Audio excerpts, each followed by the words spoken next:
안녕하세요. 배신의 장미입니다. 오늘의 사연 시작하겠습니다. 여러분은 사람에게 심하게 배신을 당해 보신 적이 있으신가요? 그게 만일 식구들이었다면 그 배신감은 어찌할 것이며 상처를 치료하기 위해 어떤 노력을 기울이실 생각이신가요? 결혼 10년 차였습니다.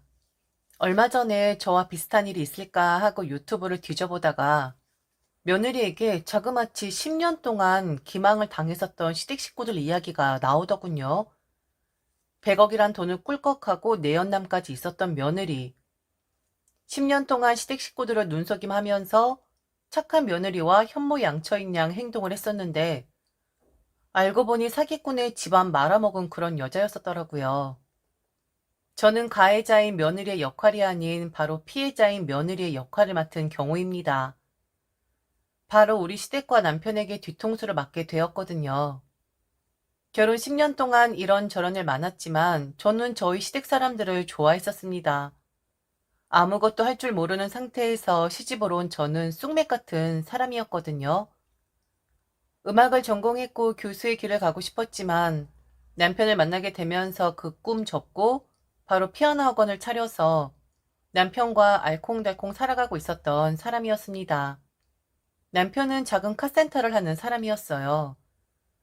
고등학교 졸업하고 바로 일의 전선에 뛰어든 사람이었는데 우연히 제 차를 그 카센터에 맡기게 되면서 그를 알게 되었고 제게 첫눈에 반한 남편은 제 차 안에 자신의 핸드폰 번호와 간단한 메모를 적어 두었었고 그리고 향기 좋은 방향제를 하나 걸어 두었더군요. 처음엔 거부감이 들었었습니다. 그렇잖아요. 세상에 각박한데 혹시 스토커 아닌가? 라는 생각도 들었고 그리고 저는 남편을 만나기 전까지 남편에 대한 기억이 아예 없었거든요. 저는 모른 채 남이 제게 한눈에 반해서 제 차 안에 그런 쪽지를 넣어 두었다는 것에 대해 두려움이 있었습니다. 그래서 방향제도 버리고 당연히 그 메모를 해둔 쪽지도 버리게 되었죠. 그렇게 한 달 정도 지났을까요? 모르는 전화번호가 제 카톡에 뜨게 되었고 얼굴을 보니 그제서야 아, 그 사람이었구나 싶더라고요. 바로 남편이었습니다. 하도 제가 연락을 안 하니 카센터에 적어둔 연락처를 감히 알아보았다고 하면서 한 번만 만나 달라고 하더라고요. 집요하게 몇 번 연락이 왔었지만 저는 다 거절을 했었어요. 그러다가 우연히 동네에서 가벼운 접촉사고를 당한 적이 있었는데 험상궂은 사람들에 둘러싸여 있는 저를 남편이 구해주면서 그렇게 우리는 인연이 닿게 됩니다. 남편은 좋은 사람이었습니다. 말도 다정하게 했고 그리고 열정적인 사람이었어요. 자신의 일을 무엇보다 사랑했었고 그리고 처음 먹었던 그 두려움은 그저 걱정이었구나 싶을 정도로 남편은 이상한 사람이 아니었었습니다. 제게 첫눈에 반해 버렸다는 남편, 그리고 서서히 남편에게 물들었던 저는 그렇게 인연이 되고 연인이 되고 마침내 결혼을 하게 되었죠. 저는 외골수처럼 남편을 만나기 전까지 음악만을 알았던 사람이었고 그리고 제가 교수의 길을 포기할 거라고는 상상도 못했었습니다. 그런데 사랑하는 사람을 만나니 모든 것이 다 필요가 없더라고요. 내 꿈 하나 정도는 포기하고 그와 함께 하고 싶었었습니다. 이 점은 저희 아버지도 과감하게 포기를 하시고 인정을 해주신 경우였었고요. 저는 어머니 없이 아버지의 보살핌 속에서 커온 사람입니다. 애지중지 저를 키워주셨고 제가 하고 싶다라는 것, 제가 갖고 싶다라는 것에 단 한 번 노를 해보신 적 없던 분이셨기에 저의 의견을 존중해 주신 거였었죠. 당연히 조금 서운하긴 하셨을 겁니다. 우리 교수님, 교수님이라고 자주 불러주셨었는데 그건 나중에 제가 아버지를 만나게 되면 꼭 죄송하다 말씀드려야 하는 부분인 듯해요.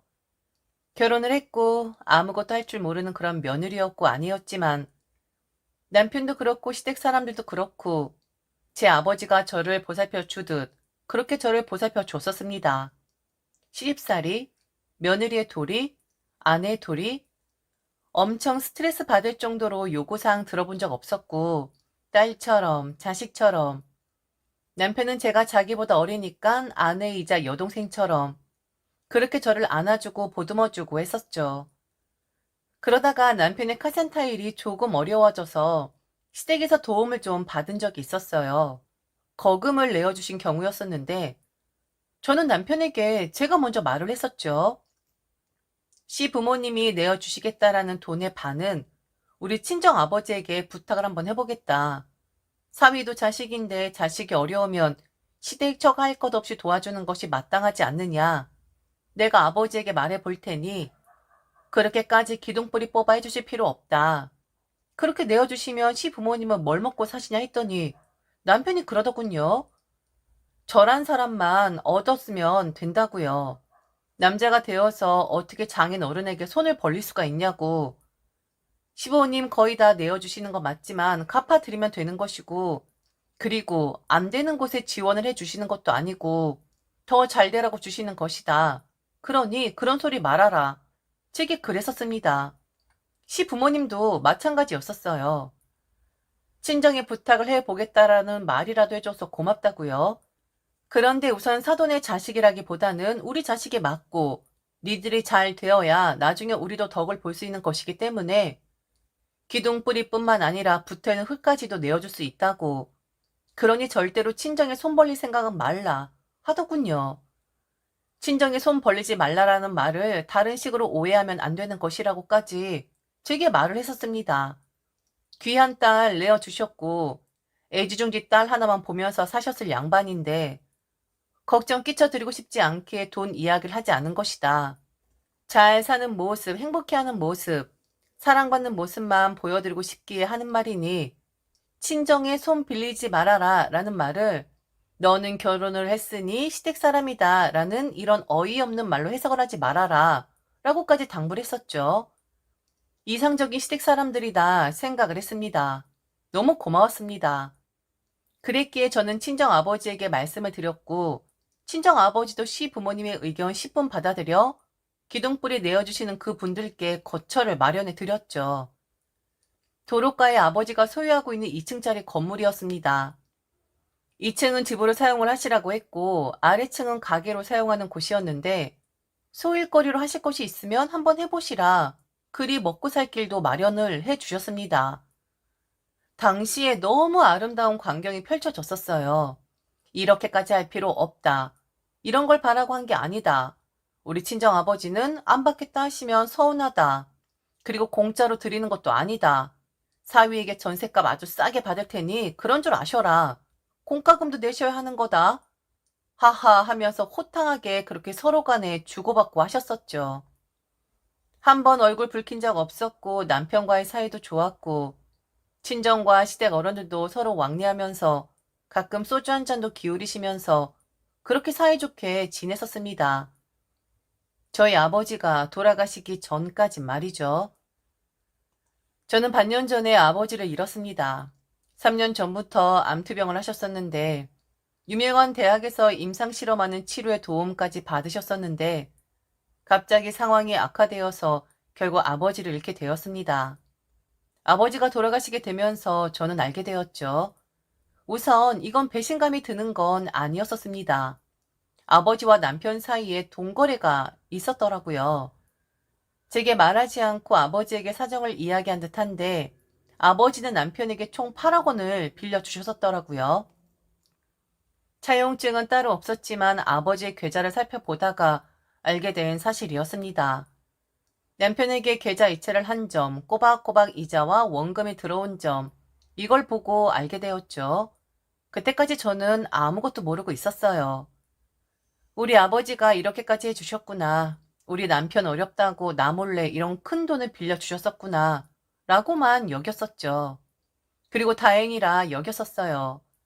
아버지가 도와주신 덕에 남편의 카센터는 크기를 키우게 되었고 먹고 사는데 전혀 지장 없게끔 그렇게 큰 사업체가 되어버렸거든요.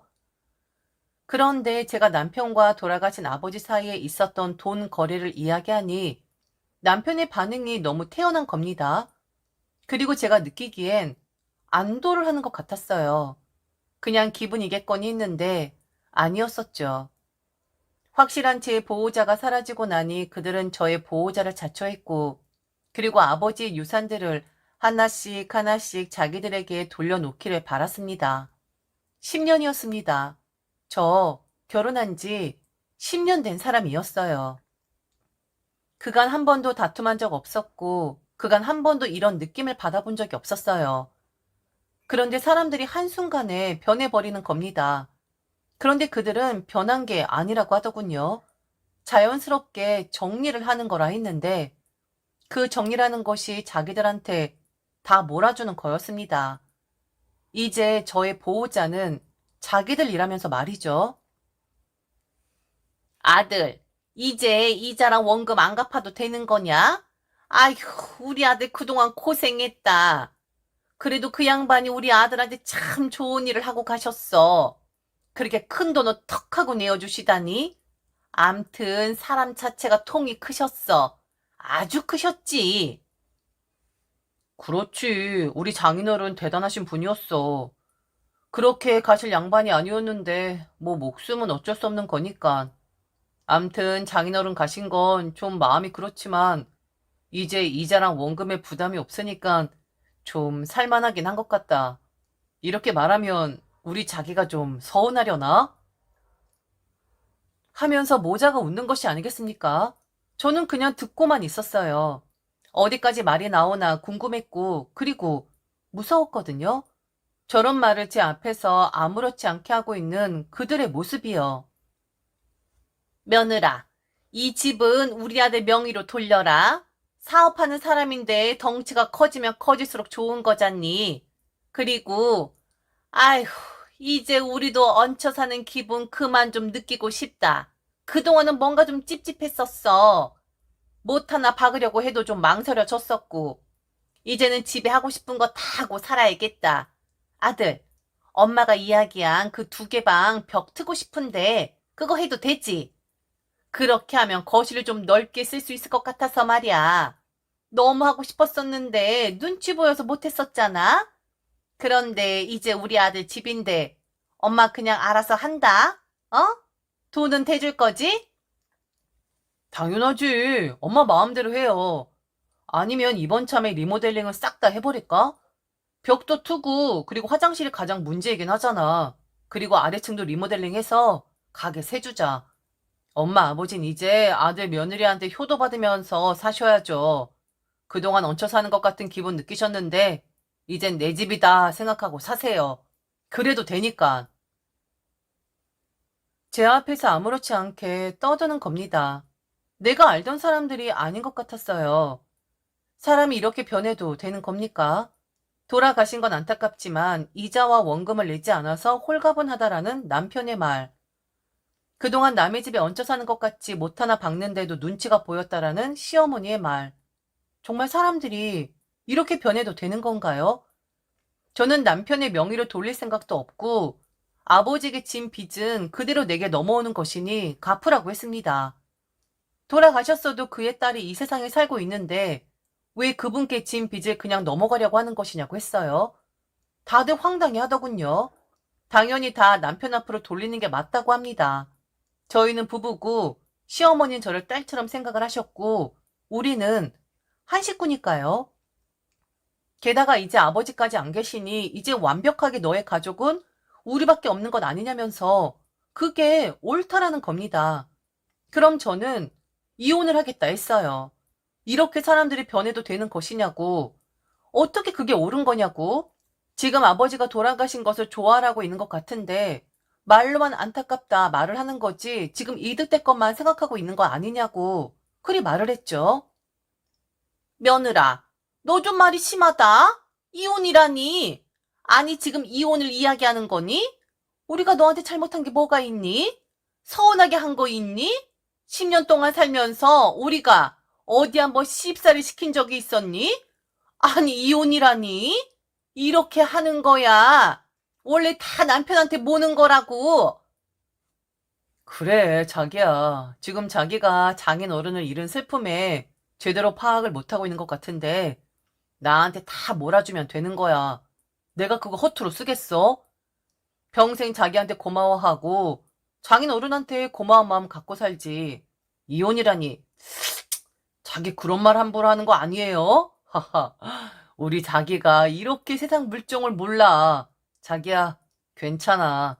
내가 다 알아서 해결할 테니까 우리 자기는 그냥 가만히 있으면 돼요. 알았죠? 싫은데?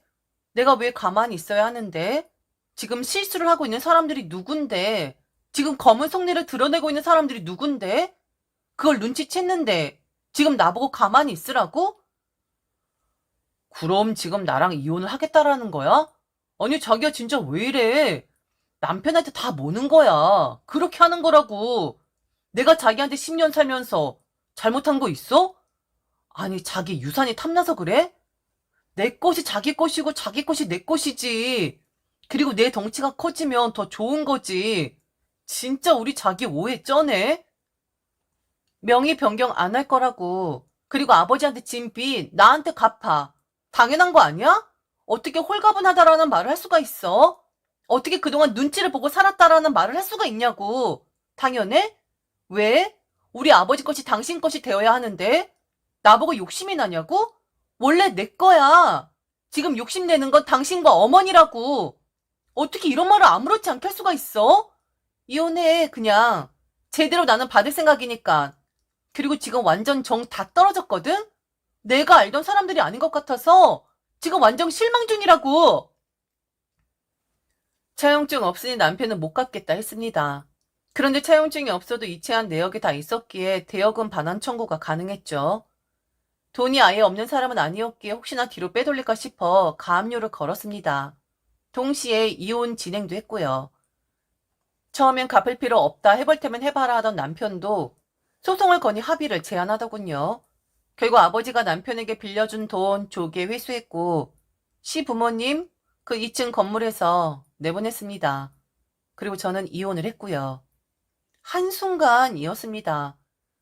한순간에 더러운 욕심을 보이는 그들을 보면서 뚝뚝 정이 떨어져 버렸고 그렇게 저는 지금 혼자가 되었답니다. 학원 운영을 하고 있었기에 먹고 사는 데는 전혀 지장 없습니다. 그리고 아이를 가지려고 그렇게 노력을 했었는데 미래를 예견하고 아이가 찾아오지 않았었나 봅니다. 세상에서 가장 무서운 건 바로 사람이라고 하던데 맞는 것 같아요. 10년을 다정하게 제 옆에 있어줬던 사람들이었는데 갑자기 그런 욕심을 내다니? 그리고 그런 말실수를 하고 속내를 드러내다니? 배신감에 치를 떨고 있습니다. 이제는 다 끝난 사이니 그들을 더 기억할 일은 없겠지만 또다시 그 시댁에 사기를 친 그 여자가 떠오르네요. 시댁 사람들의 피땀인 100억을 들고 도망간 그 여자. 제게는 한없이 다정하고 좋았던 사람들이었습니다. 그런데 그들도 그 100억 들고 도망간 그 여자 같은 사람이었을까요? 아니면 한순간에 그저 말실수였을까요? 욕심이 과했던 거죠. 자기들 것 아닌데 욕심을 부렸던 것이 잘못된 것이었고 그로 인해 결혼 생활까지 파탄이 난 거겠죠. 편안해지고 싶습니다. 이젠 좀. 그리고 사람 진짜 무섭네요. 진짜 무서워요. 지금까지 들어줘서 진심으로 감사합니다. 이상 배신의 장미였습니다.